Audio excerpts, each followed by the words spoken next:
स्वागत है आपका और एक बार फिर और हम लगातार चर्चा कर रहे हैं आपसे कुछ देर बाद होने वाले कैबिनेट विस्तार की। लेकिन इस वक्त बड़ी खबर आ रही है, रविशंकर प्रसाद इस्तीफा दे दिया है। जी हाँ, और नाम आगे भी और हैं। प्रकाश जावड़ेकर ने भी इस्तीफा दे दिया है। 12 मंत्रियों के इस्तीफे मंजूर कर लिए गए हैं। पहले हमने आपको कई बड़े नाम बताए जिसमें स्वास्थ्य विभाग, शिक्षा विभाग शामिल था, लेकिन इस वक्त की सबसे बड़ी खबर आपको बता रहे हैं, रविशंकर प्रसाद ने भी दिया इस्तीफा, प्रकाश जावड़ेकर ने भी दिया है इस्तीफा। तो ये बड़ा परिवर्तन, बड़ा फेरबदल मोदी कैबिनेट में होने जा रहा है। मेरे ख्याल से डॉक्टर हर्षवर्धन और रमेश पोखरियाल निशंक के बाद ये दो बड़े नाम हैं। रविशंकर प्रसाद का इस्तीफा हो गया है, साथ ही प्रकाश जावड़ेकर ने भी अपना इस्तीफा दे दिया है। अभी यही हम बात कर रहे थे कि क्या और भी मंत्री हो सकते हैं जिनके इस्तीफे सामने आएंगे, तो दो बड़ी खबर के तौर पर दो नाम और सामने आए। प्रकाश जावड़ेकर, रविशंकर प्रसाद ने भी इस्तीफा दिया।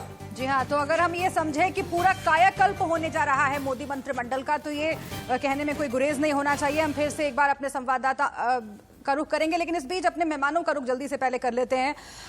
वीरेंद्र बब्बर हमारे साथ जुड़े हुए हैं, जितेंद्र नीरज हमारे साथ जेडीयू की ओर से, और निशांत त्यागी राजनीतिक विश्लेषक कांग्रेस समर्थक हमारे साथ जुड़े हुए हैं। लेकिन बब्बर साहब, इस हिस्से की शुरुआत भी आपसे ही करनी पड़ेगी, क्योंकि देखिए दो बड़े नाम और आ गए हैं। पहले ही बड़े नामों की चर्चा हम कर रहे थे, लेकिन अब रविशंकर प्रसाद और प्रकाश जावड़ेकर का भी इस्तीफा, पूरा कायाकल्प हो रहा है मोदी कैबिनेट का। इसके पीछे की वजह क्या है? देखिए, मैं आपसे बहुत सीधे रूप से एक बात कहना चाहता हूं कि ये जो इस्तीफे को आप, मुझे नहीं पता किस नजर से देख रहे हैं, परंतु भारतीय जनता पार्टी में लोकतंत्र है। जिस व्यक्ति की जहां जितनी आवश्यकता होगी उस व्यक्ति से वहां उतना काम लिया जाएगा। अगर मान लीजिए आज उनको ऐसा नहीं है कि उनको कोई पनिश किया जा रहा है, उनको कोई सजा दी जा रही है जिन्होंने इस्तीफे दिए हैं, या जिन्हें हटाया जा रहा है, हो सकता है उनकी कहीं और इससे ज्यादा आवश्यकता हो। तो जहां उपयुक्त व्यक्ति की, मैंने जैसे कि पहले भी कहा आपको, जिसकी जहां जैसी आवश्यकता संगठन में उचित लगेगी वो उस भूमिका को बब्बर साहब, हम आपकी बात से एकदम इत्तेफाक रखते हैं कि जिसकी जहां जितनी जरूरत उतना ही पार्टी कर रही है और इस पर कुछ गलत भी नहीं है। लेकिन मेरे जवाब में ये भी ऐड कर दीजिए, और कितनों की ऐसी आवश्यकता महसूस नहीं होने वाली है? एक के बाद एक नाम सामने आते जा रहे हैं, क्या अगले 20 मिनट में और भी नाम सामने आ सकते हैं? देखिए, मैं आपको बताना चाहता हूं, ये भारतीय जनता पार्टी है, खुले रूप से लोकतांत्रिक पार्टी है और लोकतांत्रिक प्रक्रिया का यहाँ पालन किया जाता है। ये देखिए हमारे यहाँ कितना अनुशासन है, कितने भी बड़े पोर्टफोलियो में बैठे हुए किसी भी व्यक्ति को अगर संगठन की ओर से निर्देश आया कि आपने इस्तीफा देना है, उन्होंने दे दिया। जहां उनकी उपयुक्त भूमिका होगी वहां उनसे काम लिया जाएगा। मैं ये नहीं कहूंगा कि इसके बाद आपको और कोई ऐसी खबर नहीं आएगी। निशांत त्यागी जी, अब विपक्ष किस पर सवाल खड़ा करेगा? क्योंकि 4 बड़े मंत्री विभाग हम बता रहे हैं जिनके मंत्रियों ने इस्तीफा दे दिया है। अब आप किस पर सवाल उठाएंगे? क्योंकि जिन्होंने फैसले दिए थे वो अब जा रहे हैं, अब नए आएंगे चेहरे। ये नई स्ट्रेटेजी है मोदी सरकार की। देखिए, जब विभाग चेंज करे गए हैं मंत्रियों के, या मंत्री इस्तीफा दे रहे हैं, तो मंत्री इस्तीफा सिर्फ तभी देते हैं या उनको बदला सिर्फ तभी जाता है जब उनकी परफॉर्मेंस से या तो भारतीय जनता पार्टी या स्वयं प्रधानमंत्री मोदी जी खुश ना हो। क्योंकि देखिए, या तो वो मान लें कि ये सोशल इंजीनियरिंग के तौर पे किया जा रहा है कि जो अपकमिंग चुनाव हैं 2022 से लेकर 2024 तक अलग अलग राज्यों में, या तो उसके तहत किया जा रहा है कि लोगों को कैसे खुश किया जाए वहां के, या फिर इसके तहत किया जा रहा है कि आपके जो मंत्री हैं वो केपेबल नहीं थे या फिर वो अच्छा परफॉर्मेंस नहीं थे। मैं दो आपको मुद्दे बता देता हूं। देखिए, जो स्वास्थ्य विभाग में चेंज किया गया है, स्वास्थ्य मंत्रालय का पूरा कायाकल्प हो गया है। तो स्वास्थ्य विभाग में हर्षवर्धन जी, जो एक डॉक्टर थे, जिनको बोला जा रहा था कि बहुत अच्छा कार्य कर रहे हैं और देश से कोरोना का एंड गेम हो गया है, जिन्होंने ये बोल दिया था, उनको भी हटा दिया गया। तो ये साफ तौर पे बात है कि मोदी गवर्नमेंट ये एक्सेप्ट कर रही है कि कोविड टाइम में मिसमैनेजमेंट हुआ, कोविड टाइम में लोगों को ऑक्सीजन की सप्लाई नहीं मिली, कोविड टाइम में लोगों को आईसीयू, वेंटिलेटर, ऑक्सीजन बेड्स नहीं मिले। तो ये साफ तौर पे दिखाता है कि नए मंत्रियों को लाके सिर्फ और सिर्फ चुनावी तैयारियां की जा रही है। दूसरी चीज यहाँ पे ये सरकार कर रही है कि परफॉर्मेंस के आधार पर ही हम पद देते हैं, उस पर तो कायम है ना मोदी सरकार। ये तो ठीक बात है। नहीं, बिल्कुल ठीक बात है। हो सकता है वो परफॉर्मेंस के तौर पे दे रहे हो, तो तभी अगर उनकी परफॉर्मेंस अच्छी नहीं है तभी तो उनको हटाया जा रहा है। तो ये एक्सेप्टेंस दिखाता है मोदी सरकार का या फिर केंद्र सरकार का कि उन्होंने एक्सेप्ट कर लिया है कि इस बार मंत्रियों की परफॉर्मेंस अच्छी नहीं रही, चाहे वो कोरोना काल में हो, ठीक चाहे वो है ईशान जी, इसे एक बात हम भी समझ रहे हैं, और हम और आप शायद एक ही रास्ते पर होंगे इस बात को लेकर कि जिसने काम नहीं किया उसे सजा मिलनी भी चाहिए, और सजा देने का तरीका यह भी हो सकता है, तो लिहाजा प्रधानमंत्री ले भी रहे हैं। मेरे साथ जितेंद्र नीरज जुड़े हुए हैं जेडीयू से, काफी देर से इंतजार कर रहे हैं। जितेंद्र जी, जितेंद्र नीरज मेरे साथ जेडीयू से इस वक्त जुड़े हुए हैं। जितेंद्र जी, मंत्री पदों को लेकर एक खींचतान चली, हालांकि खुलकर तो कहा नहीं गया, अब मंत्री पद आप लोगों को मिल गए हैं, अब क्या विभागों के ऊपर भी बातचीत चल रही होगी? और एक सवाल मैं ऐड कर देती हूँ इसमें, एक सवाल ऐड कर देती हूँ जितेंद्र नीरज जी, कि खेला होबे पश्चिम बंगाल में कहती रह गई पार्टियां, लेकिन खेला इधर बिहार में आप लोगों ने कर दिया, क्योंकि पहले एक पर नहीं माने थे, इनकार कर दिया था, इस बार 4 मिल रहा है, उधर चिराग पासवान को भी किनारे कर दिया। नहीं, देखिए, हम लोगों ने कुछ नहीं किया, ये तो प्रधानमंत्री जी का विशेषाधिकार है कि वो अपने टीम में किसको जोड़ना चाहेंगे। और देखिए, हम लोगों के जो रिश्ते हैं बीजेपी से, एनडीए गठबंधन में हमारी जो भूमिका रही है, तो हम तो काफी पुराना रिश्ता है, आपस में एक दूसरे के प्रति समझ है, तो हम लोग इसमें कोई न खेल में शामिल है, न किसी को बाहर करने में शामिल है। अब चिराग जी बाहर है तो उसमें हम लोगों की कोई भूमिका नहीं है, वो तो अपने कारणों से खुद को अलग किए हैं और उनकी पार्टी और परिवार दोनों टूटी है, उस पर नहीं बोलना हमको। और स्वाभाविक है कि जब हम मंत्रिमंडल में पार्टी शामिल हो रही है तो विभाग भी मिलेंगे, और हमें खुशी है कि देश के तरक्की के लिए, देश के विकास के लिए प्रधानमंत्री जी के नेतृत्व में जो अभियान चलेगा उसमें हमारे पार्टी की महत्वपूर्ण भूमिका होगी, तो हम लोगों को आत्मसंतुष्टि है। जी, कितने मंत्री पद, कितने राज्य मंत्री, कितने कैबिनेट मंत्री, अब तो खुलासा कर दीजिए, कुछ ही मिनट बचे हैं। कुछ तो आप लोगों को बताया गया होगा ना, नीतीश कुमार जी और आरपी सिंह जी की जो चर्चा चली है। जी, लेकिन ये खुलासा करने का अधिकार हम लोगों को नहीं है, ये चूंकि प्रधानमंत्री जी का विशेषाधिकार है, तो ये खुलासा भी उधर से ही हो तो ज्यादा बेहतर है। ये वाला रास्ता बहुत अच्छा निकाल रहे हैं आप, ये वाला रास्ता बहुत अच्छा निकाल रहे हैं, प्रधानमंत्री जी का विशेषाधिकार है, लेकिन 4 बड़े मंत्रालय खाली भी हुए हैं। क्या जेडीयू इनमें से किसी एक के ऊपर अपना दावा रखेगी? क्योंकि पिछले कई टर्म से जेडीयू कैबिनेट का हिस्सा नहीं थी, इस बार जेडीयू ने अपनी बात भी रखी, कैबिनेट का हिस्सा भी बनने जा रही है, तो विभाग की भी तो बात होनी चाहिए। इसने पिछले दिनों बड़ा बेबाकी से कहा था कि रिश्तों में हमेशा शर्त पे ही कुछ बातें नहीं होनी चाहिए, आपसी अंडरस्टैंडिंग से भी बहुत बातें होती है। हम लोगों ने तय कर लिया कि सरकार का हिस्सा बनना है तो बनना है, बाकी जो भी जिम्मेवारी दी जाएगी प्रधानमंत्री जी के द्वारा, हमारे दल से जो लोग जा रहे हैं वो पूरी मुस्तैदी और मजबूती से उस जिम्मेवारी का निर्वहन करें। ईशान त्यागी जी, कुछ कहना चाह रहे हैं आप, उसके बाद बब्बर साहब के पास भी जाएंगे।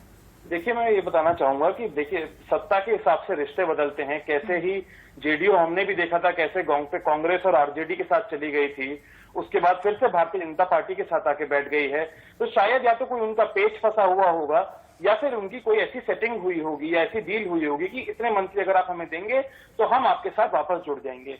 तो ये जो सत्ता का खेल है, इसी में जो सबसे ज्यादा पिसता है वो देश पिसता है और देश की जनता पिसती है।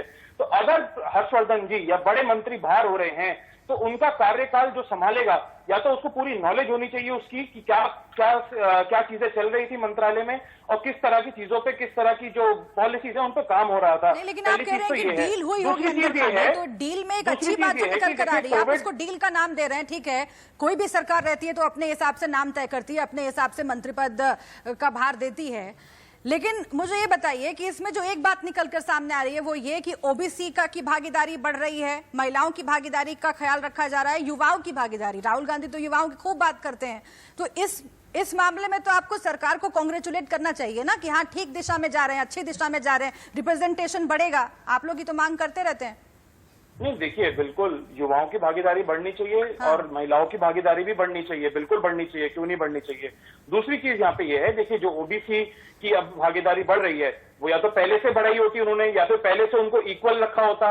अब जो आगामी चुनाव आने वाले हैं उत्तर प्रदेश में, उसमें भारतीय जनता पार्टी को कहीं ना कहीं उसका जो अपर क्लास कास्ट का वोट बैंक है सकता हुआ नजर आ रहा है। समीकरण तो हर कोई साधने की कोशिश करता है, कैसे वो ओबीसी जो वोट बैंक है उसको भी अपनी तरफ, तो समीकरण तो हर कोई साधने की कोशिश करता है, राजनीतिक दल इन चीजों को समीकरण साधने का हथियार बनाते रहेंगे, क्योंकि जनता के सामने जाना है। बब्बर साहब मेरे साथ जुड़े हुए हैं। बब्बर साहब, क्या आप इत्तेफाक रखते हैं कि ये सब मौका देखकर चौका मारने वाली जैसी स्थिति है? अब अगले जल्दी ही चुनाव है, उत्तर प्रदेश में भी है, महाराष्ट्र और पंजाब की भी बात है, तमाम जगह। आपने उत्तर प्रदेश से रिप्रेजेंटेशन ज्यादा दे दिया, पंजाब में आपकी स्थिति कृषि कानूनों पर थोड़ी सी पीछे की है, लिहाजा पंजाब में क्या हो रहा है वो कुछ साफ नहीं है। देखिए, दो बातें अभी आदरणीय कांग्रेस के प्रवक्ता मेरे भाई कह रहे थे कि मैं करेक्शन कांग्रेस करना के चाहूंगा, मैं समर्थक कांग्रेस की तरफ से नहीं बैठा हुआ प्रवक्ता हूं। नहीं है, मैं सिर्फ राजनीतिक जी, विश्लेषक के तौर ठीक पर है। बैठा हुआ हूं। तो अभी त्यागी जी ने एक बात कही कि किस प्रकार से, इनकी दो बातें मैं आपको कोट करता हूं। पहले इन्होंने कहा कि जैसा कि आम जनमानस की भावना थी कि डॉक्टर हर्षवर्धन अच्छा काम कर रहे थे, परंतु क्योंकि उन्हें हटा दिया गया, इसका मतलब वो अच्छा काम नहीं कर रहे थे। जनता कहती है अच्छा काम कर रहे थे। और मैंने आपको एक बात कही, हमारे संगठन में लोकतांत्रिक प्रक्रिया है। दो बातें कही राजनीतिक विशेषज्ञ, और इन्होंने अभी कहा कि जेडीयू और बीजेपी के बीच में कोई सेटिंग हो गई है, कोई डील हो गई है। विचार केवल और केवल आज की जो डिबेट थी मंत्रिमंडल में विस्तार के ऊपर था। देखिए, परिवर्तन संसार का नियम है। भारतीय जनता पार्टी लोकतांत्रिक पार्टी है, संगठन में किसकी कितनी आवश्यकता है। और ये जहां तक बात है चुनाव की, चुनाव जो 4-5 सीटों में जो आने वाले समय में चुनाव 2022 में होने जा रहे हैं, ये एक नेचुरल प्रोसेस है। सारी दुनिया जानती है कि चुनाव होने हैं। वेस्ट बंगाल में भी चुनाव होना था, हमने क्यों नहीं मंत्रिमंडल में परिवर्तन किया उस समय जब आवश्यकता थी, कोरोना काल चल रहा वहां था। पर बाबुल सुप्रियो का वहाँ पे इस्तीफा आपने ले तो लिया बाबुल है। सुप्रियो को क्या बनाया हुआ था? पूरे वहाँ पे बाबुल सुप्रियो क्या कर रहे थे बब्बर साहब, एक बार बताएंगे? बाबुल सुप्रियो को क्यों हटा दिया गया फिर? बाबुल सुप्रियो पहले से मंत्री थे। मेरी एक रिक्वेस्ट है, इंडिया न्यूज का एक सिस्टम रहा है, एक टाइम पे केवल एक बोलता है, दो नहीं बोलते। आपने देखा मैं किसी के बीच में नहीं बोला। मेरी बात को काउंटर करना है, आपकी बारी आएगी, आप जरूर बोलिएगा। क्या है पूरा कीजिए विप्लव जी। न्यूज चैनल को भी देख रही है। मैं सिर्फ ये कहना चाहता हूँ, हाँ। अभी हमारे त्यागी जी ने एक बात कही कि जो लोग उस सीट पे बैठे उनको पूरी नॉलेज होनी चाहिए। अरे भी इसमें तो कोई डाउट ही नहीं है। जो व्यक्ति जिस जगह, जो अब देखिए राजनाथ सिंह जी अगर आज रक्षा मंत्री हैं तो क्या वो फाइटर थे, क्या वो आर्मी मैन थे, क्या वो सेना में थे? परंतु क्योंकि किस प्रकार से किस काम को किया जाना है, कैसे किया जाएगा, वो सब हमारे प्रधानमंत्री को जानकारी है। आप इस तरफ से बेफिक्र रहिए। और ये लोकतांत्रिक प्रक्रिया से अगर मंत्रिमंडल में फेरबदल हो रहा है, प्रधानमंत्री जी का विशेष अधिकार है। सांसदों को ही मंत्री बना रहे हैं, ऐसा नहीं है कि किसी को बाहर से लेकर के आ रहे हैं। या जो व्यक्ति उस लायक है, चाहे वो कोई रिटायर्ड आईएएस है, चाहे, देखिए किस प्रकार से देश को कौन चलाएगा, कौन सा मंत्रालय कौन चलाएगा, ये तो कमांडर को देखना है कि उसकी सेना के अंदर कौन उसके साथ किस हद तक ठीक है, आप सुन लेते हैं, हमारे कमांडर है, देश को चला रहे हैं। त्यागी जी को सुन लेते हैं, उसके बाद फिर से एक बार नीरज जी के पास जाएंगे। ठीक है, एक बार त्यागी जी को सुन लेते हैं। कुछ जो बातें कुछ कही हैं आपने बब्बर साहब, उनमें से कुछ बातों पर ईशान त्यागी जी को आपत्ति है। त्यागी जी। देखिए, बब्बर साहब की बात से मेरे को सिर्फ दो चीजों पे आपत्ति है। पहली बात तो ये है कि मंत्रालय जिस तरह से चलाए जा रहे थे वो वन मैन शो चल रहा था, सिर्फ मोदी जी का शो चल रहा था। कोई भी मंत्री इतना केपेबल नहीं था कि वो अपने आप से कोई डिसीजन ले ले। मोदी जी के जो कहने के बाद वो डिसीजन लिए जाते थे, चाहे वो स्वास्थ्य मंत्री हर्षवर्धन जी हो या फिर रमेश पोखरियाल निशंक जी हो या फिर रविशंकर प्रसाद हो, कोई भी हो। दूसरी चीज ये है कि उन्होंने बात करी अभी डिफेंस मिनिस्टर राजनाथ सिंह जी की। देखिए, डिफेंस मिनिस्टर राजनाथ सिंह जी को भी चेंज कर देना चाहिए इस तौर पे। अगर आप देखें तो किस तरह से चाइना हमारी बिल्कुल गर्दन पे आके बैठ गया है, किस तरह से अभी हमने देखा जम्मू कश्मीर में एक ब्लास्ट हुआ आर्मी की जो प्रीमाइसेस है उसमें, तो इस हिसाब से तो उनको खुद ही इस्तीफा दे देना चाहिए। उनको तो बोलने की मौका भी नहीं देना चाहिए, उनको तो खुद ही अपने आप इस्तीफा देना चाहिए अगर वो इतने मंझेले व्यक्ति हैं तो यही मेरा कहना है कि देखिए, अगर रक्षा की वो बात कर रहे हैं तो देश की रक्षा अगर चारों तरफ से वो नहीं कर पा रहे सही तरीके से, चाइना हम पे रोज अटैक कर रहा है, चाइना गलवान में आके बैठ गया है, किस तरह से हमने देखा हमारे 40 से ज्यादा जवान पुलवामा में मारे गए, तो इस तौर पे तो राजनाथ सिंह जी को भी अपना इस्तीफा दे देना चाहिए। अच्छा, लेकिन जो रिप्रेजेंटेशन की बात हो रही है, रिप्रेजेंटेशन देखिए इस तरीके से है कि ओबीसी 27, एससी 12, शेड्यूल ट्राइब 8, अल्पसंख्यक 5, महिला 11। तो ये जो रिप्रेजेंटेशन हम देख रहे हैं, ये जो भागीदारी में जो हम बंटवारा देख रहे हैं इस तरीके से, तो ये तो सकारात्मक है ना, ये तो सकारात्मक है त्यागी जी। लेकिन अब आपके पास तो आएंगे नहीं लिस्ट फाइनल करवाने के लिए, क्योंकि शुरुआत से यही कहा जाता रहा है कि भागीदारी सोच समझ कर की जानी चाहिए और उन तबकों की भागीदारी सम्मिलित होनी चाहिए जो कि पिछड़े तबके हैं। और अगर महिलाओं की भागीदारी की बात हो रही है, युवाओं की भागीदारी की बात हो रही है, तो इस दिशा में अगर बढ़ा जा रहा है तो आपके पास तो आएंगे नहीं कि भाई इसको हटा दें, कि इसको रख लें, लिस्ट फाइनल कर दीजिए। आपके पास लिस्ट फाइनल करवाने तो आएंगे नहीं। लेकिन जो भागीदारी हमें आंकड़ों में दिख रही है, उस पर क्या टिप्पणी है आपकी? देखिए, आपने बोला युवाओं की भागीदारी अभी हाँ। बढ़ाई जा रही है। भारत ऐसा तो है नहीं कि युवा देश आज ही बना है। भारत कई 10 साल से युवा देश है। तो क्या 10 साल पहले या 7 साल पहले आप मान लीजिए, जब प्रधानमंत्री मोदी जी प्रधानमंत्री बने थे, तब युवाओं की भागीदारी क्यों नहीं बढ़ाई गई? क्यों जो वुमेन रिजर्वेशन है, मान लीजिए, चलिए आप महिलाओं की बात कर रही हैं। हालांकि देखिए, पूरे देश में महिलाओं पे जो अत्याचार है वो बढ़ते जा रहे हैं। एनसीआरबी की रिपोर्ट है, मैं खुद नहीं बोल रहा हूँ। दूसरी चीज यहाँ पे ये है कि अगर वुमेन रिप्रेजेंटेशन 7 साल पहले बढ़ा दिया होता तो भी अच्छी बात होती। आज जो बढ़ाया जा रहा है वो सिर्फ और सिर्फ सोशल इंजीनियरिंग देख के, और जो आगामी चुनाव हैं अगले 3 साल के अंदर अंदर या 2 साल के अंदर अंदर, उनको देख के किया जा रहा है। डर इसी दूसरी बात चीज का यहाँ पे है ये विपक्ष को, डर इसी बात का है कि कहीं इस एक्सपेंशन के जरिए बीजेपी को फायदा ना हो जाए।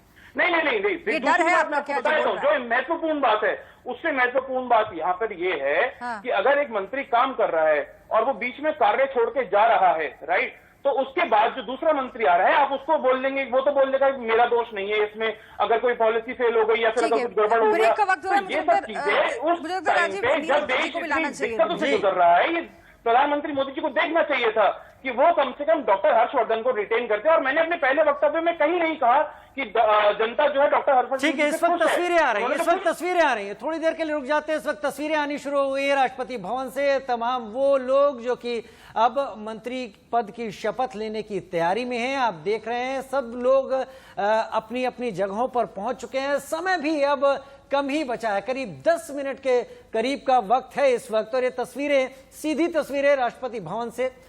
नारायण राणे